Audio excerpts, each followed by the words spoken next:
Dear students, in the last class we have discussed the effect of potential on photoelectric current and also the effect of intensity of light on the photoelectric current. Through these graphs, today let us see what is the effect of frequency of light radiation on the photoelectric current. So again let us plot a graph of photoelectric current versus the potential, and let us choose a light radiation of same intensity is same every time, but the frequency of the light radiation is changing.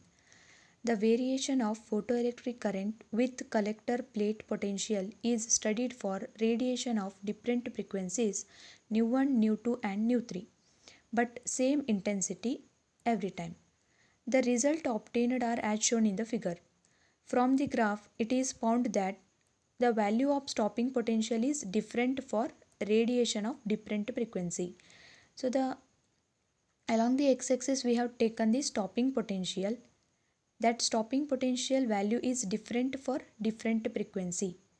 So this graph says that stopping potential value will be different for different frequency of the light. The value of stopping potential is more negative for radiation of higher frequency. If nu3 is the frequency, higher frequency, then minus V03 is the retarding potential or the stopping potential with higher negative value. The value of stopping potential is more negative for radiation of higher frequency. That is what this graph says. And the value of saturation current is independent of frequency of incident radiation, but it depends on its intensity. The retarding potential is changing with respect to the frequency, but the saturation current will not change. So what is a stopping potential? First we need to understand this. We already discussed this, that stopping potential is what?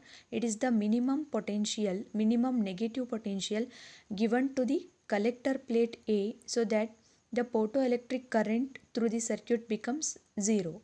And what is saturation current? Saturation current is the maximum photoelectric current, is called as saturation current. That saturation current is independent of the frequency, and the potential is the stopping potential that depends on the frequency. Saturation current is independent of the frequency, but that depends on the intensity of the light radiation.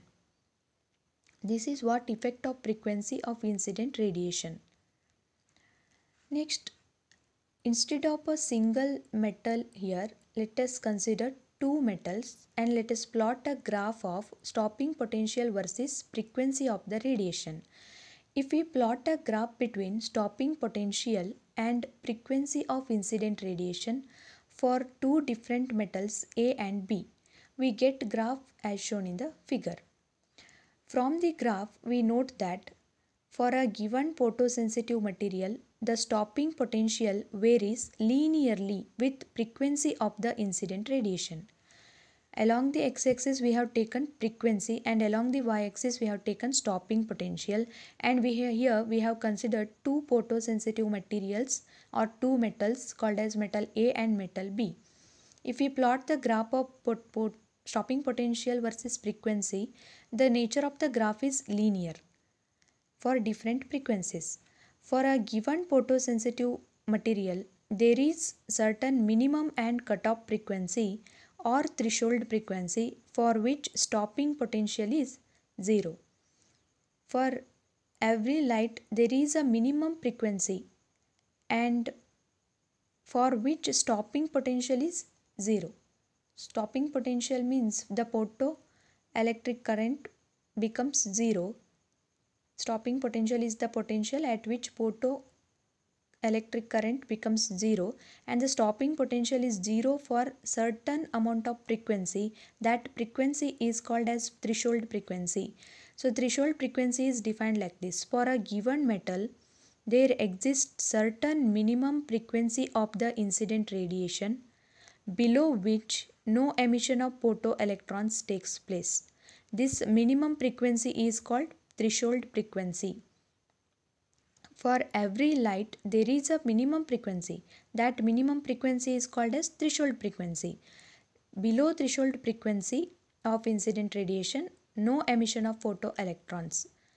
So threshold frequency is defined like this. For a given metal, there exists a certain minimum frequency of incident radiation below which no emission of photoelectrons takes place.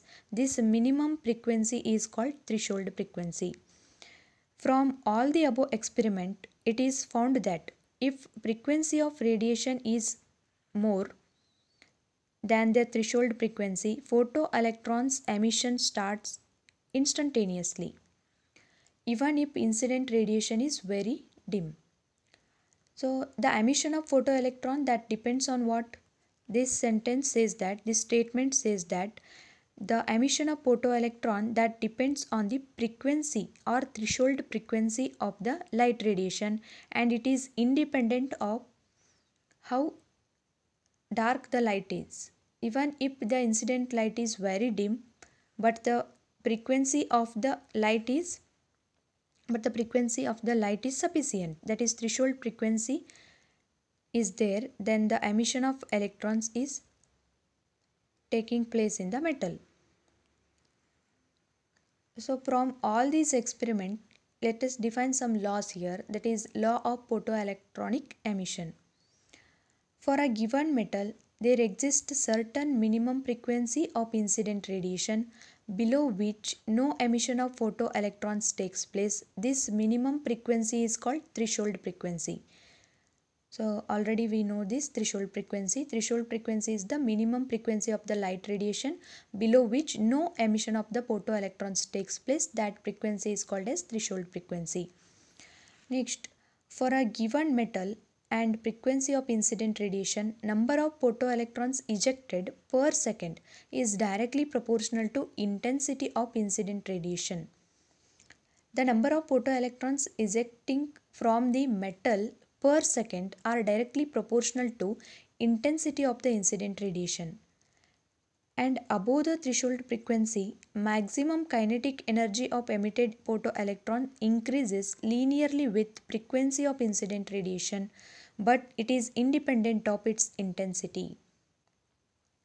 If the light radiation have sufficient frequency called as threshold frequency, the light radiation have minimum frequency, threshold frequency, the maximum kinetic energy of emitted photoelectron increases linearly with frequency of incident radiation. It is independent of its intensity. Even if the intensity of light is low, but the light radiation have sufficient minimum frequency, that is threshold frequency, so that the ejected electrons will acquire the maximum kinetic energy. So maximum kinetic energy is proportional to frequency. As the frequency increases, the kinetic energy of the emitted photoelectrons also increases. The photoelectron emission is an instantaneous process without any apparent time lag, even when the incident radiation is very dim. The photoelectron emission is instantaneous. It is an instantaneous process without any apparent time lag, even when the incident radiation is very dim, means intensity is less, the incident radiation is dim, but the light radiation have, if the light radiation have sufficient frequency, then photoelectrons will immediately eject from the metallic surface. There is no time lag. That's why this photoelectronic emission is called as instantaneous process.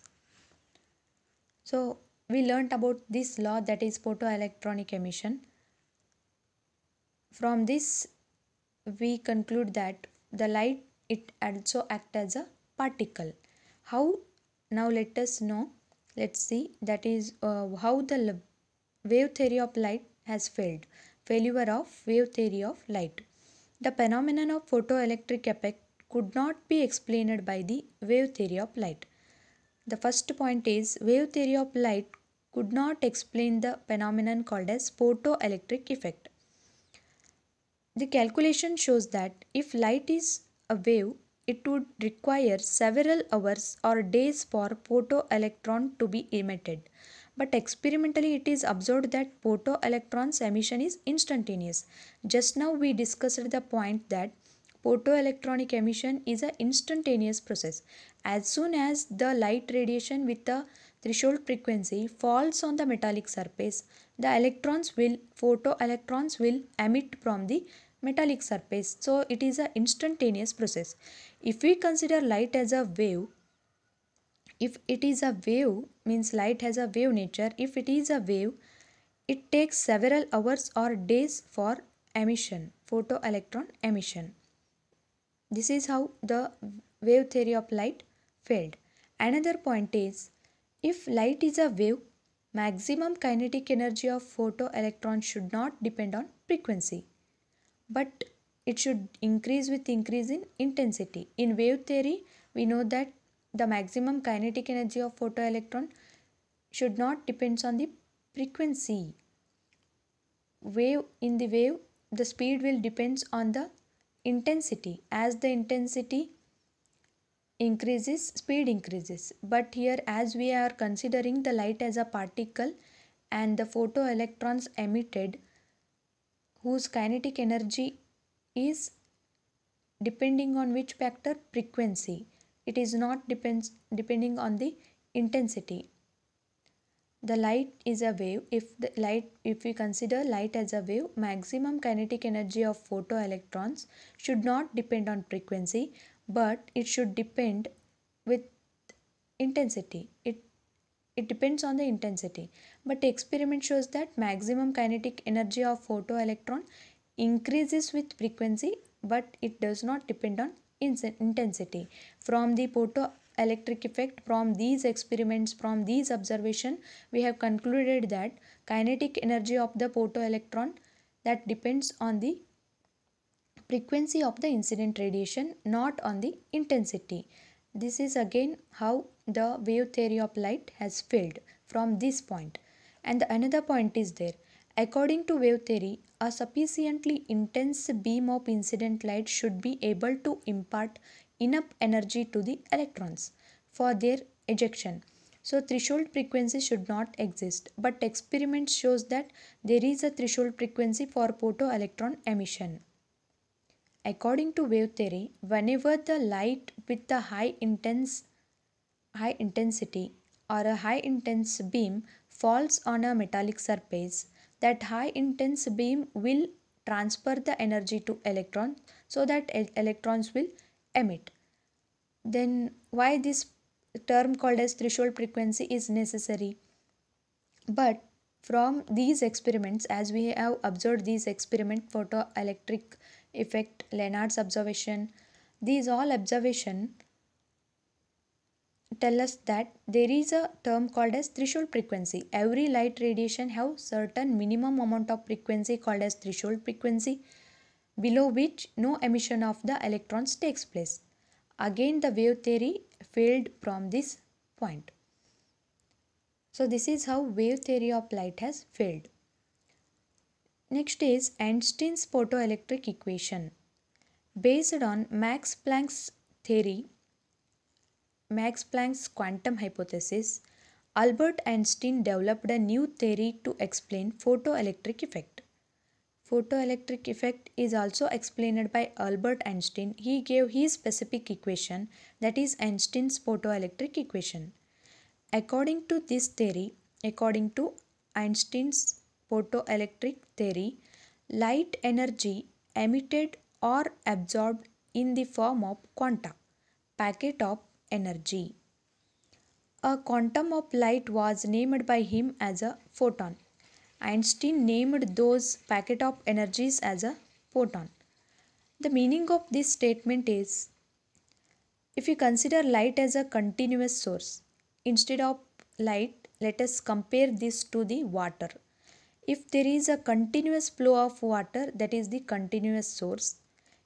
If we pack that water in a packets, if we pack certain amount of water in the packet, again the packets are flowing in that same direction. That packets indicate discrete source.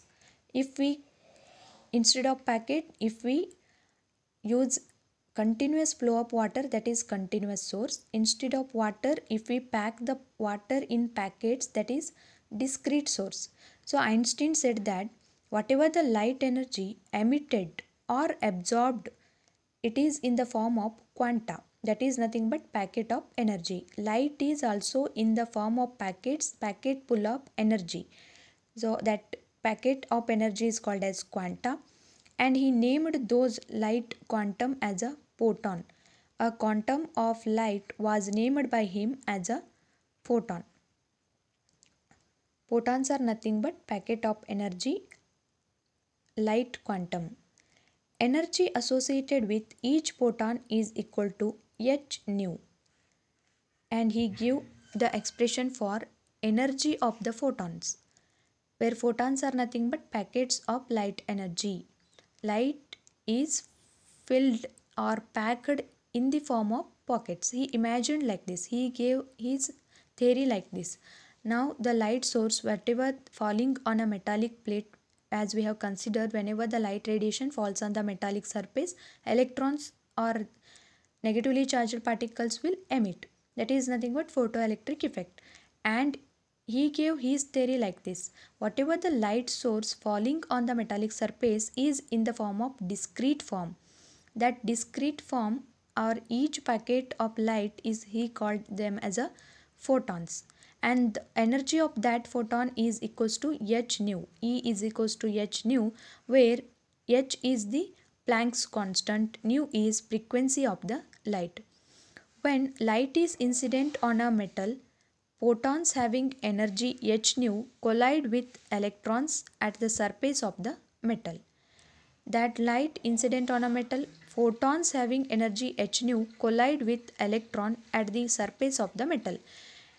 As he said that light now is in the form of photons, and the photons having energy h nu collide with electrons at the surface of the metal. During this collision, energy of photon is completely transferred to electron. In this energy, if this energy is sufficient, electrons are ejected out of the metal instantaneously. As soon as the photons with sufficient energy falls on the metallic surface, those electrons will acquire the energy from the photons, and those electrons will eject from the metal instantaneously. So now let us define a term called as work function here, that is minimum energy needed for the electron to escape from the metal surface is called work function. As we are discussing here, whenever the light radiation or the photons with sufficient energy falls on the metallic surface, electrons will acquire the energy and they will eject from the metallic surface. So the minimum energy needed for the electrons which are present on the metal is called work function. Electrons have to eject now, but they need some energy. That minimum energy needed for the electron to escape from metal surface is called work function. It is denoted by pi naught. Pi naught is the notation for work function. If energy h nu of incident photon exceeds the work function pi naught, electrons are emitted with the maximum kinetic energy. You h nu here, h nu is what? The energy of the photon. The energy of the photon h nu exceeds the work function. If it is maximum compared to work function, then electrons will emit with high speed with the maximum kinetic energy. Then that kinetic energy is given by K maximum is equals to energy h nu minus work function pi naught. K maximum is equals to h nu minus pi naught. Let us call this as equation 1. If V maximum is the maximum velocity of photoelectrons emitted, we have kinetic energy expression like this: half m v square. Instead of v square, we have V maximum square here. So half m V maximum square is equals to h nu minus pi naught. This equation is known as Einstein's photoelectronic equation. Half m V maximum square is equals to h nu minus pi naught is the Einstein's photoelectronic equation. Here we have considered the energy h nu of incident photon if it is energy is much greater than the work function.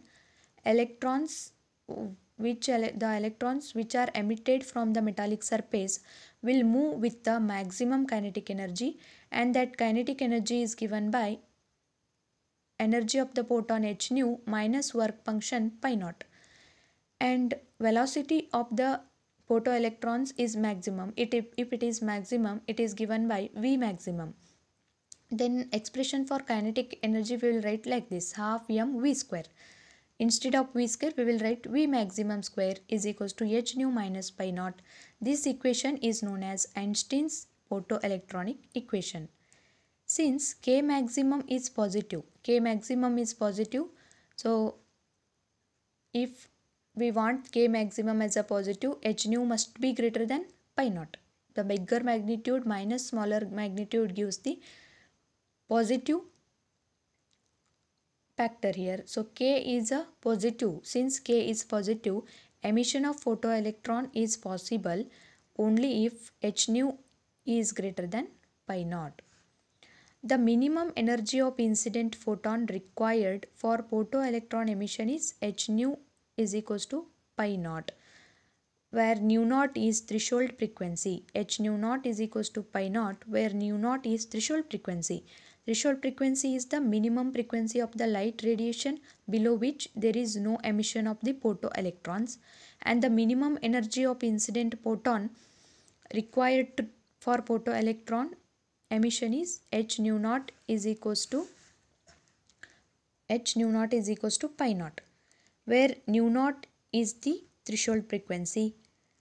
So half m v maximum square is equals to h nu minus pi naught value will be h nu naught. Half m v maximum square is equals to h nu minus pi naught is what? H nu naught. So substitute here h nu naught, that is half m v maximum square is equals to h nu minus h nu naught is equals to h is common, h in the bracket, nu minus nu naught. According to this equation 1, that is K maximum is equals to h nu minus pi naught. K maximum depends linearly on frequency, that is K maximum depends linearly on frequency nu. Intensity of radiation is proportional to number of photons per unit area per unit time. The intensity of the radiation is proportional to number of photons per unit area per unit time. As the intensity is higher, number of photons through that light radiation is also higher. Number of photons per unit area per unit time is directly proportional to intensity of the light radiation. Greater the intensity, greater is number of photoelectrons, and hence greater is number of photoelectrons emitted. That is why photoelectric current is directly proportional to intensity of the light. As we increase the intensity of the light radiation, number of photons absorbed from the metals are higher. As soon as the metal absorbs the energy from those photons, electrons will emit immediately. So that as the intensity is greater, number of photons are greater. As the number of photons are greater, number of electrons emitted from the metal surface are also greater. So if the number of photoelectrons emitted are higher, photoelectric current is also higher. So we can directly say that photoelectric current is directly proportional to intensity of the light radiation. The phenomenon of photoelectron emission is considered to be an effect of collision between photon and the electron. The photoelectronic emission to be occur, there must be collision between photon and the electron. Whenever the photon collide with the metal, the electrons present on the metal will acquire the energy from the photon and they will eject. That is nothing but photoelectronic emission. So the phenomenon of photoelectronic emission is considered to be an effect of collision between photon and electron. if V naught is the stopping potential for photoelectrons. Stopping potential is the minimum negative potential for which photoelectric current becomes zero. If V naught is stopping potential for photoelectron, the maximum kinetic energy of photoelectron is K maximum is equals to E V naught. For photoelectrons, V naught is the stopping potential, then kinetic energy in terms of stopping potential is like this: K maximum is equals to E V naught. Then from the equation 1, K maximum is equals to h nu minus pi naught E V naught. K maximum value is equals to E V naught. So that E V naught is equals to h nu minus pi naught. Nu naught is equals to E V naught is equals to h nu minus pi naught. So V naught is equals to h nu minus pi naught divided by E. So V naught is equals to h by E into nu minus pi naught by E. This E we can divide to both the factors. So I will write like this: h by E into nu minus pi naught by E. The graph of V naught, that is stopping potential, versus nu frequency will be a straight line as shown in the figure D. As we have plotted a graph between stopping potential and the frequency, and the graph was linear. So from this equation, the graph of V naught versus V will be straight line as shown in that figure. Slope of this graph is equal to h by E. Slope of that graph is equal to h by E, and y-intercept is minus pi naught by E. Y-intercept is minus pi naught by E, and the slope is h by E. This graph means that graph which is linear in the nature. This graph is used to find the Planck's constant h and the work function pi naught. This graph is used to find the Planck's constant h and work function pi naught. So particle nature of the light. From these all the observation, all the experiment, we clearly understood what is the particle nature of the light. Let us summarize the particle nature of the light. Photoelectric effect established the fact that light in interaction with matter behaves as if it was made up of quanta or packet of energy.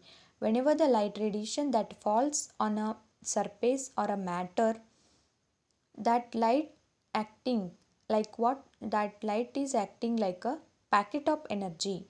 Now the light is not a continuous source, not a wave, but the light is in the form of packets of energy. Those packets of energy is called as quanta, and Einstein named those quanta as a photons. Each quanta has energy equal to h nu. E is equals to h nu. H is the Planck's constant, nu is frequency of the light. A light quantum can also be associated with the momentum. As a light quanta has energy E is equals to h nu, that light quanta also has the momentum. That momentum is given by h nu by c. Momentum P is equals to h nu by c. So the definite value of energy and momentum is a strong indication that light quantum is associated with the particle nature.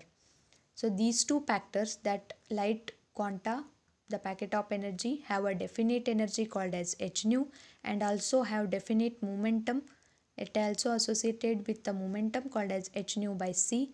So these two strongly indicate us that light that also associated with the particle nature. As energy of the photon is h nu and momentum P is equals to h nu by c, energy and momentum of the photon depends only on the frequency. Here E also depends on the new frequency. P momentum also depends on the new frequency. So that energy and momentum of the photon depends on frequency. Photons are electrically neutral. these photons are nothing but packet of energy, light energy. Those are electrically neutral and are not deflected by electric and magnetic field. Photons are electrically neutral and are not deflected by electric and magnetic field. All the photons emitted from a source travel with the same velocity through the space. All the photons means if the light is falling like this, there must be many number of photons, and all the photons from a source travel with the same velocity through space. This is what particle nature of the light. Now let us see another part of this chapter, that is wave nature of the light.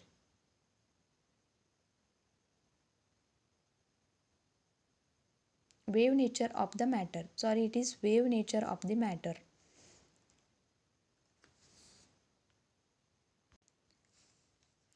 Now let us see wave nature of the matter. As we have discussed light and clearly understood that light radiation have both the nature. One nature is the wave nature and another one is the particle nature. The concepts called as interference, reflection, refraction of the wave optics clearly informed us that light that act as a wave, and the concept as we have discussed photoelectric effect, Compton effect, these all indicates us or tells us about the particle nature of the light. After understanding dual nature of the light radiation, the question arose, if radiation has dual nature, means light radiation has dual nature, will not the particle of the nature, particles like electron, proton, etc. also exhibit wave like character? We consider these particles as a particle. These act as a particles. Can these particles also exhibit the wave character? This question arises. Of course, this question arises. And the French physicist de Broglie proposed bold hypothesis to clear this confusion. His hypothesis is like this. The hypothesis says that moving particle of nature should display wave-like properties under suitable condition. The particles also exhibit wave-like property but under suitable condition. Which particles? The moving particles. Moving particles means moving particles like electrons, protons.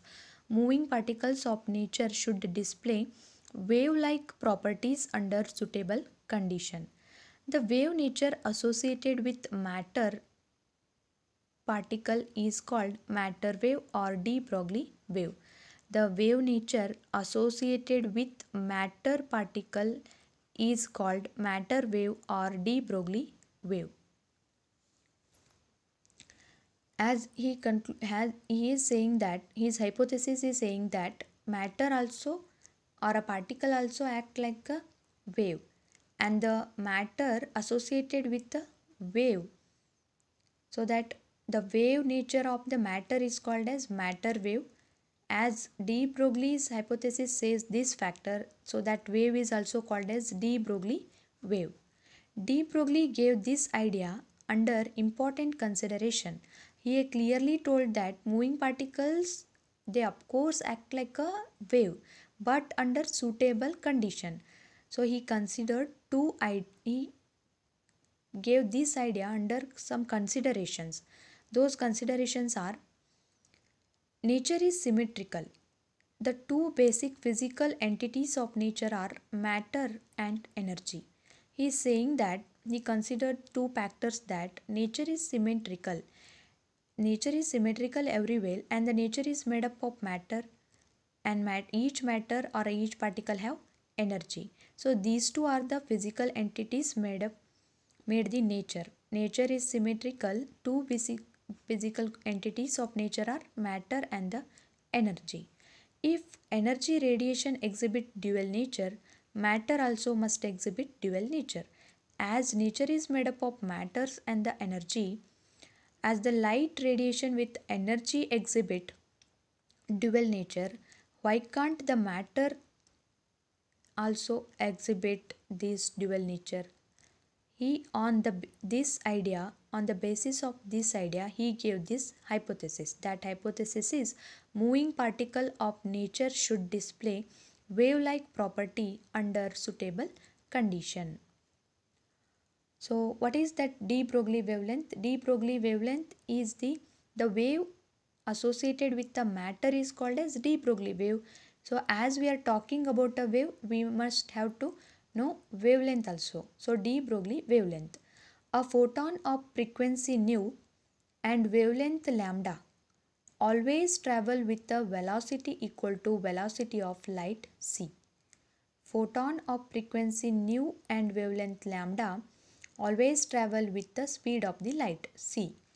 So the energy of photon is E is equals to h nu. H is Planck's constant, nu is frequency. From the theory of relativity, energy is also given by mc square. Einstein's theory of relativity, E is equals to mc square is the equation for energy, and here h nu is energy of the photon. So we can equate these two, equation A and B, because on the both side, both equation we have energy. So that when we equate these two, we'll get h nu is equals to mc square. H nu is equals to mc square. Mass of the photon is m is equals to h nu by c square. From when we equate these two equation, h nu is equals to mc square and m is equals to h nu divided by c square. The momentum of photon is p is equals to m into c. As momentum is defined as p, momentum p is equals to mass into velocity. Here we will consider mass into velocity of the light because photon is traveling with the speed of light, m into c, and mass of the photon is this expression, that is m is equals to h nu by c square. Substitute here, p is equals to h nu by c square into c. C get cancels, p is equals to h nu by c. Then p is equals to h divided by lambda, because lambda wavelength lambda is equals to c by nu. Speed divided by frequency gives the wavelength, so that nu by c is reciprocal of the wavelength. Momentum p is equals to h by lambda. The wavelength of photon is given by lambda is equals to h by p. Lambda is equals to h by p. From this equation we got the expression for wavelength of the photon, and it is specified by the momentum p. Lambda is in the terms of momentum. Lambda is equals to h divided by p. Momentum of particle of mass m and velocity v is p is equals to m into v. Hence the wavelength lambda is equals to, in the place of momentum we can substitute p is equals to mv. Mass into velocity gives the momentum, so p is equals to m into v. This is called de Broglie wavelength.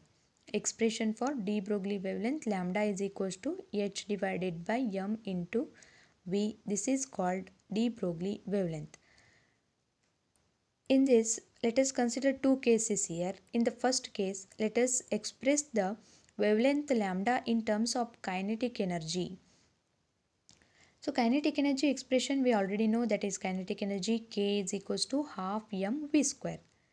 And the expression for momentum is p is equals to m into v. From this expression, what is the value of v? Velocity. Velocity v is equals to momentum p divided by mass m. V is equals to p divided by m. Then kinetic energy is equals to half m v square is there. In the place of v, substitute this p by m. V is equals to p by m. When we substitute in the place of v square, half m p square by m square. Kinetic energy k is equals to half p square divided by m, and m get cancels, remains 1 m. Kinetic energy k is equals to half p square by m. P square is equals to we can send these two terms 2 into m to this side, so that p square is equals to 2mk, where k is kinetic energy. Kinetic energy k is equals to half mv square. In the place of v, we have substituted v is equals to p by m. V square means p square by m square. So kinetic energy k is equals to half p square by m. 1 m and m get cancels. Then p square is equals to 2m into k. P square is equals to 2mk. Then p is equals to under root of 2mk. Now substitute the value of p in the de Broglie wavelength lambda. That is, lambda is equals to h divided by p, where value of p is root 2mk. H by p, h by root 2mk. Lambda is equals to h divided by root 2mk is the wavelength in terms of kinetic energy k. Wavelength in terms of kinetic energy k is lambda is equals to h divided by under root of 2mk. Second case is in terms of accelerating potential. When a charged particle of charge q is accelerated by potential v, kinetic energy gained is k is equals to half mv square, and this kinetic energy is equal to nothing but work done, and work done is given by product of potential into charge. To express wavelength in terms of potential, we'll consider a charged particle of charge q which is accelerated by the potential v. Kinetic energy gained is equals to half mv square, which is equals to work done, and that work done is given by v into q, where v is potential, q is charge of the accelerated particle. Then lambda is equals to h divided by under root of 2m.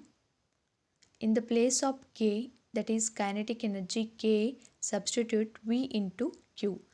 In this equation, substitute kinetic energy k is equals to v into q, where v is potential, q is charge of the body. Then let us specifically consider this equation for electron. If we consider an electron, then charge q is equals to E, and E is equals to 1.6 into 10 to minus 19. So lambda is equals to h divided by under root of 2mv into, instead of q, we'll write here E, that is for electron. Then substitute the mass of the electron into 2, h Planck's constant value 6.67 into 10 raised to minus 34. V, we don't know the velocity, keep the v as it is, into E 1.6 into 10 raised to minus 19. By substituting all the values, we'll get the value of wavelength lambda as for electron is lambda is equals to 12.27 divided by under root of v angstrom. Wavelength in terms of angstrom, we express the wavelength in terms of angstrom. 12.27 under root of v angstrom, that is for electron. So from these expressions of wavelength, it can be seen that de Broglie wavelength is smaller for heavier particle. If we consider instead of electrons, protons, the smaller particles, if we consider heavier mass bodies, the wavelength, whatever we calculate, the wavelength will be negligible. So wavelength is smaller for heavier particle, and wavelength is measurable for smaller particles like electrons, protons, etc. So this is what de Broglie wavelength and de Broglie hypothesis, and he concluded that as light also have two particles, two characters, two properties, one is the wave property, another one is the particle property. Similarly, de Broglie concluded that particles like the smaller particles like electrons, protons, not only smaller particle, all the particles in the universe, all the matter in the universe also exhibit wave nature. Along with particle nature, those exhibit wave nature, but under some consideration, those particles or the matter exhibit the particle nature also. So in this chapter we learned the two characters of matter and also two characters of the light radiation.